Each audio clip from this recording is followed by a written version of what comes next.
Hi, this is Darren from Property Prosperity. Today I thought I'd have a bit of a chat about comparing if we're investing in property compared to if we're going to put our money into our super or superannuation fund. So I suppose, I get a few questions about this, particularly from people that sort of get a bit of chunk of money from somewhere and they're not really sure what to do with it. So they might get an inheritance or they might have sold a property and they might have some spare funds available. They might have $100,000 or a couple $100,000 or even $1 million just sitting there and they're like, okay, what do I do with it? Do I invest it in property? Do I invest it in shares? Even if I'm going to...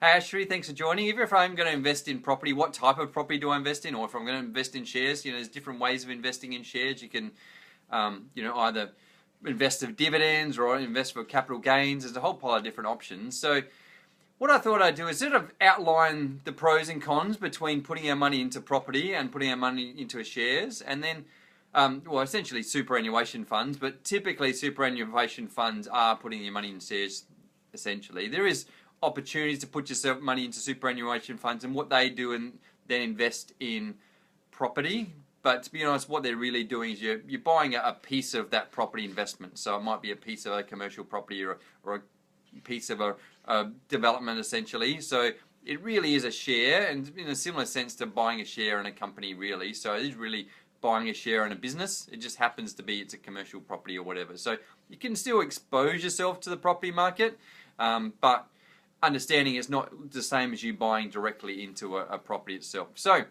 the pros and cons. Hey Gulshan, thanks for joining. The pros and cons of getting into property. I'm obviously a big fan of property, so I think it's pretty cool. But the good thing about buying in property is you have something tangible that you can actually see what you're getting. So you can drive past it, you can have a look at it, make sure it's still there. Generally, when you're investing in superannuation or in shares, it's almost like a black box. You put your money into something. They've told you they've invested in a particular company or a particular fund, but really, how do you actually know what they're investing in? They're telling you. The other thing to bear in mind too is someone's investing on your behalf, and obviously you pay them money to do that. Understanding if you're having a fund manager, essentially who's managing your money for you, they get paid a percentage of what you're investing. So let's just say you're investing $100,000, they might get 1 or 2% of that $100,000. So they're not getting a percentage of your profit, they're getting a percentage of what you've invested. So regardless of whether you make money or you don't make money, they're still going to make money anyway. So they, obviously, I'm sure they'd like you to make money, but if you don't make any money, they're still going to make any money regardless. So I suppose you get this conflict to a degree at the end of the day because their percentage that they earn is based on how much you invest. So the more you invest, the better it is, essentially. So you can sort of see why they may have an incentive to try and want you to invest more money into into shares than look at other options. Because the thing to understand is that if you go and speak to a financial advisor, financial advisors are legally allowed to give you financial advice. And so the definition of financial advice means that they can actually sell you financial products, and financial products are essentially shares. So if you go to speak to a financial advisor, they can't actually explain to you should go and buy a property or go and buy a residential property and rent it out, or a commercial property or whatever, because they're actually legally, they can't give you advice about property, because legally definition of financial advice is financial products, which means there's shares, essentially. So they really only have one option when you come to get financial advice from them, is to sell you shares. And so the thing to understand is when you're speaking to your financial advisor, they're highly likely they're going to suggest to you either put money in super or in super fund, which essentially means shares, or you go and buy shares, because that's all they can give you advice about. So that's the first thing to understand, is when you're getting someone to give you advice and it's related to shares or to putting money in super, they can only sell you shares. So it's not necessarily an independent viewpoint of what your options are. Second thing is that when they go and actually invest it into a super fund or into shares or some sort of derivative product or these crazy schemes that they may have, you don't actually know, it's really hard to tell what actually happens behind the scenes, because if you invest in shares, then obviously you've got to rely on the fact that you're investing into a company, and are those people going to do the right thing with your money? Are they going to make sure they invest it wisely? And you have no control over what happens as far as that's concerned. Whereas if you bought a property, you might buy a unit or a house and you rent it out to a tenant. It's pretty easy, it's pretty clear cut. Okay, we bought it for a certain price, we're renting it out for a certain price. We've got certain costs of managing the property and certain maintenance costs of the property, and we get certain rent coming in. We can really quite clearly see what our return on our investment is. Whereas when we invest in a business and we invest in a portion of that business, it's really, you know how much money you put in there. As far as whether you're getting the best bang for your buck and whether they're using that investment as well as they possibly can, it's really hard to tell. Really, the only people that are going to know that are people that work within that company and actually know what's actually happening in the background. You as an investor, all you get to see is their financial reports. You get to go along to their annual general meeting once a year and ask questions if you like. You can ring them up and ask questions if you like as well. But really, you don't really know what happens behind closed doors. So you don't really know whether they're investing your money wisely. So that's the first thing. With super or shares, it's basically a bit of a black box. You're sort of hoping they're doing the right thing, but you really can never be sure. Whereas with property, you've got some benefits in the fact that you can really see what's happening. You can actually drive past and know you've actually got the property there, and it's less likely for things to go wrong because you can see there's a property there. At the end of the day, people always need somewhere to live, and so when you're investing in property, you're investing in a house for someone. Someone's actually going to live there, and someone always needs somewhere to live. There can be changes in supply and demand, so prices might go up and down, but they're not going to go down to zero because there's always going to be someone that needs to live somewhere. So there's always going to be an intrinsic value in that particular investment or that particular property.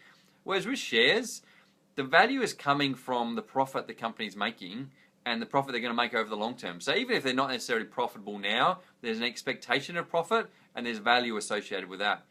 If the company's not making any profit and there's no expectation for profit to be made in the future, essentially that company's worthless. And so if they don't own any assets, they're not making any profit, and they're not going to make any profit in the future, then there's zero value in that particular investment. And so you might have invested, $1,000 or $100,000.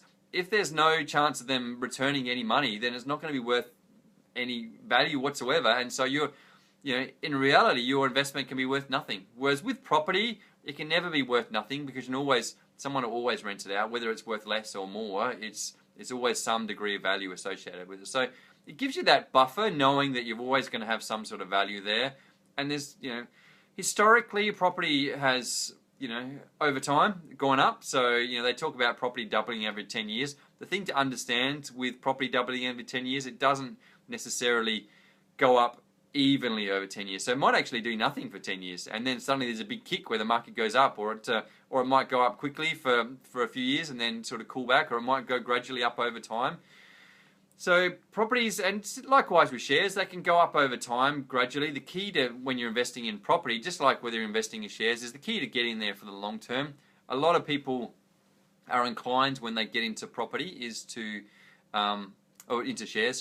buy and sell, hoping for quick capital gains, which can be a good thing as an opportunity to make some short-term gains. Sometimes that is a bad thing because quite often you make the most benefits of hanging in for the long term and trying to get that long-term benefit as a company's building itself up. And you can, you imagine if you invested in Facebook or, Google or any of these big companies that are built up over time. At the start, they weren't making much money, but if you hang in for the long term, you get the benefit of as they started trying to put money in their pocket, then you get to get some of the benefits of that. So generally, they talk about trying to invest for the long term. It usually works best for shares. Likewise, it does work best for property as well, investing for the long term.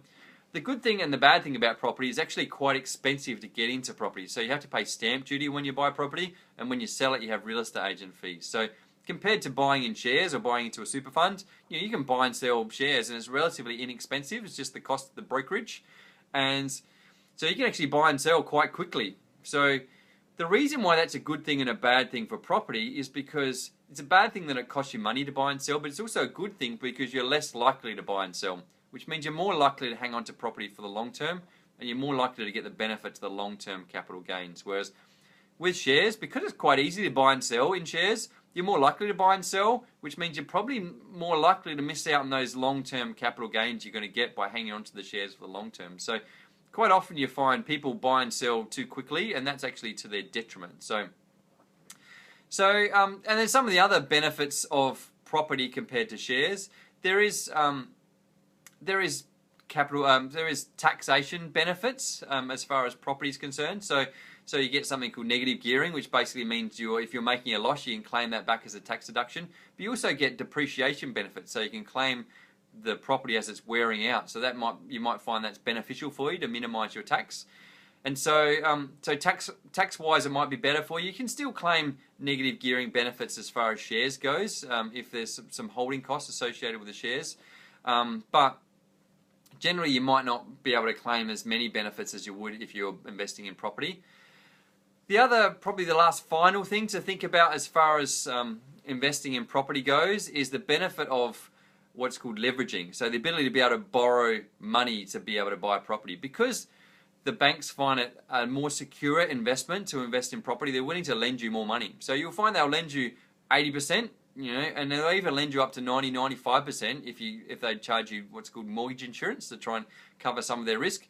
So that allows you to, if the example you're going to borrow, buy a $500,000 property and you are going to kick in 20%, then you can put in $100,000 and you can have a property worth $500,000. Or likewise, if you're going to borrow 95%, you'll be able to borrow, put in relatively small amounts of money, and you'll be able to buy a property for $500,000. With investing in shares, because the banks consider it a lot more risky because they think it's a lot more volatile, they're willing to lend you a lot less money, and they'll be quite particular in what they'll actually lend you. So, or what you will allow you to invest in. So they won't necessarily allow you to invest in all shares. It'll probably be more like blue chip shares that are less likely to be as volatile.